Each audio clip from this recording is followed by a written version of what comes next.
In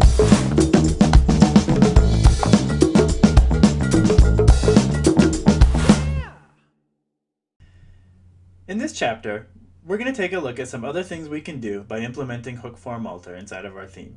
We're also going to look at alternate ways for implementing hook form alter. And finally, we'll look at some things that, while you can do in hook form alter, probably shouldn't be done inside of a theme. For this example, I'd like to take a look at theming the user login form. So we're actually going to log out of the site.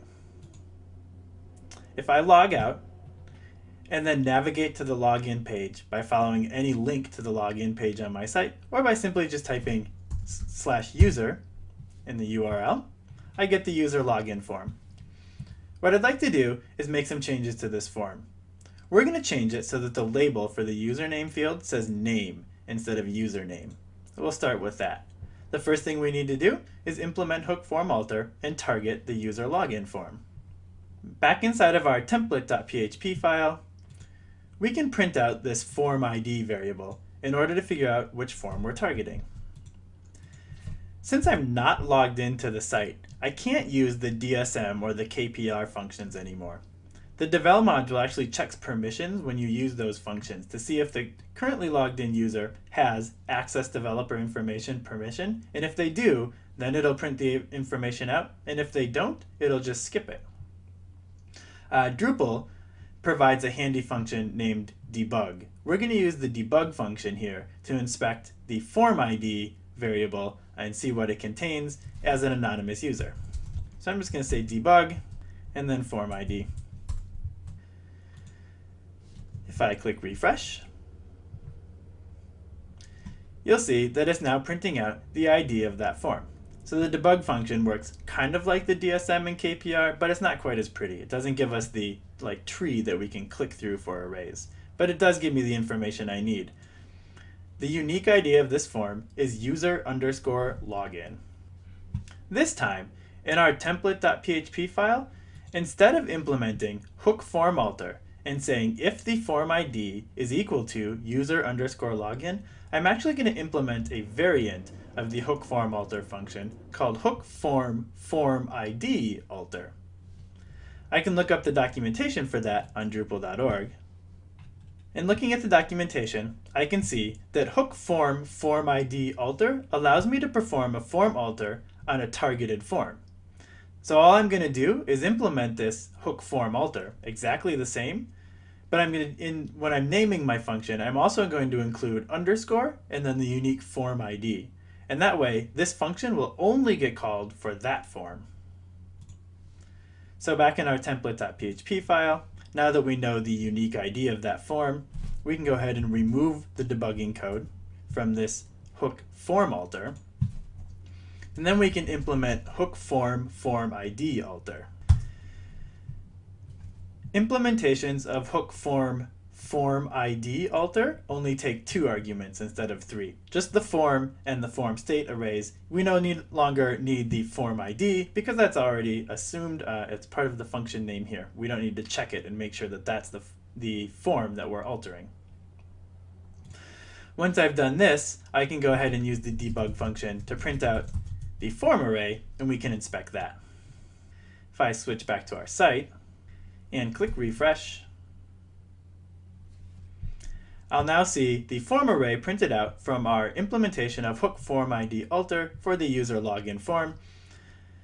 And right up at the top here, I can see is that username text field. What I'd like to do is change the label of that field. So I know that element is inside of the form variable, has a key of name, and then that element has a #title property of username. I'll go ahead and change that #title property so that it can be name instead of username, and we'll see that in action.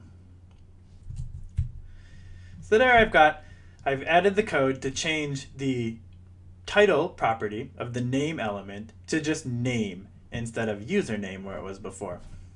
I'm going to comment out our debug code temporarily, and I'll save this. And now when I refresh the page, you can see that I very easily changed the label of that field on this form.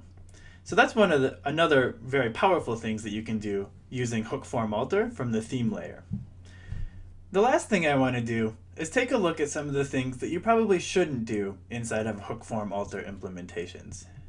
Because the hook form alter that we're implementing is at the theme level, and the theme level in Drupal is all about presentation, we want to make sure that we're not trying to change any behavioral aspects of the form inside of hook form alter. When dealing with hook form alter, we're getting the entire form array, and that array is not only a definition of what elements are going to appear on the page, but also how those elements behave. Things like validation handlers for an element, whether or not this field should be required. If it is required, what kind of content should it contain? When somebody clicks the submit button, what code should get triggered in order to save the values that were entered into this form or process those values. All of those things are part of that form array.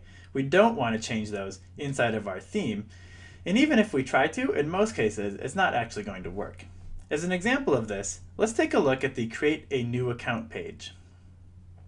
I'm going to use this form instead of the user login form because the user login form in Drupal 7 outputs its error messages in a special way. It basically obscures all of the error messages that would normally say, username field is required or password field is required, and it just says the username or password is not recognized. It's trying to make sure that you're not actually trying to guess somebody's password or guess somebody's username. So we're going to implement hook form alter on the Create a New Account form. Inside of my template.php, I'll do the process of figuring out the unique form ID for that form. I'll use the debug function and print out the form ID variable inside of a just normal hook form alter here. Back on our site, when I click refresh, I can now see the unique ID for this form is user_register_form. I can use that information to implement a more specific version of hook form ID alter in our template.php file. So back in our template.php file, I can now comment out that debug code and create a new function, and I'm going to name it 960robots_form_ the unique ID of our form _alter, and just like before, that'll take 2 arguments. And then I can go ahead and print out that form variable and take a look at that. When I refresh the page, and I should see our form array printed out. There we go. That's the definition of this form.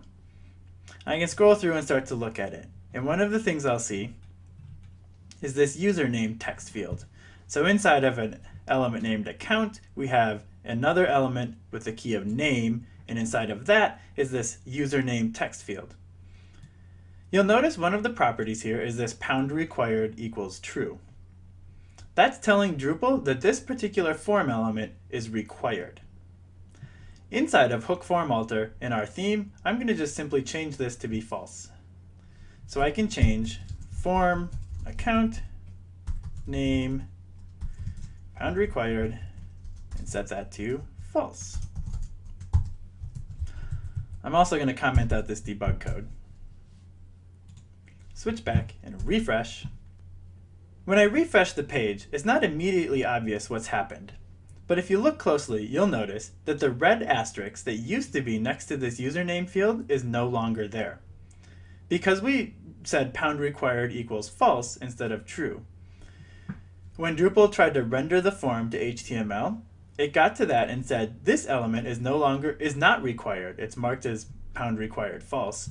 So when I theme the HTML for this, I'm not going to print out this asterisk that normally marks a field as being required. So to the end user, it now looks like this username field isn't required. And I, as a user, might come along and say, oh, I'm going to skip this field, it's not required, but I'll go ahead and enter in an example here, or an email address into the email address field. I'll click create a new account. But I get an error. It doesn't let me. And you'll notice that one of those errors is you must enter a username. That's because this field, even though at the theme level we said #required = false, is still being required. The theme layer in this case is too late in the process to make any behavioral changes to the form. When the form is first displayed on the page, our hook form alter gets called, and we can change what things look like. We can also change that pound required to false, and it'll display this field and make it look like it's not required. But then when the form's submitted, the theme layer is never actually invoked to process a form during submission. So our hook form alter isn't called when the form is submitted. So the form gets submitted.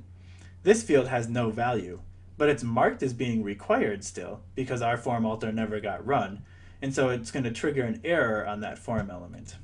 This is just an example of the kind of things that you probably want to not do inside of a hook form alter in your theme.